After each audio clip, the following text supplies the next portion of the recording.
Hello बच्चों, let's read the question. The question says that a particle is moving with SHM in a straight line.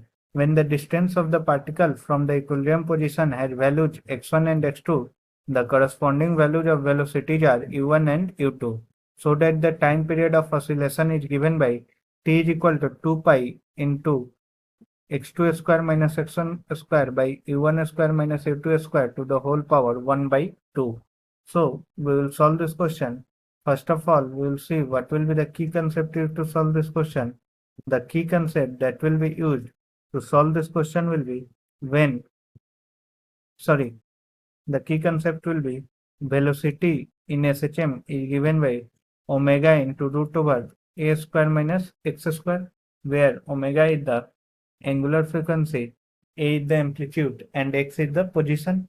So हमारे पास जब x x1 है तो velocity u1 है, तो we will have u1 is equal to omega into root over a square minus x1 square. So यहाँ से हमारे पास होगा u1 square that is equal to omega square into a square minus x1 square. और similarly हमारे पास u2 square that will be equal to omega square into a square minus x2 square. So अगर हम इसको हम equation 2 बोलते हैं और पहले वाले को equation 1. So if we subtract equation 2 from 1, we will have u1 square minus u2 square that is equal to omega square common a square minus x1 square minus a square plus x2 square. So this will be equal to omega square into x2 square minus x1 square. ठीक है.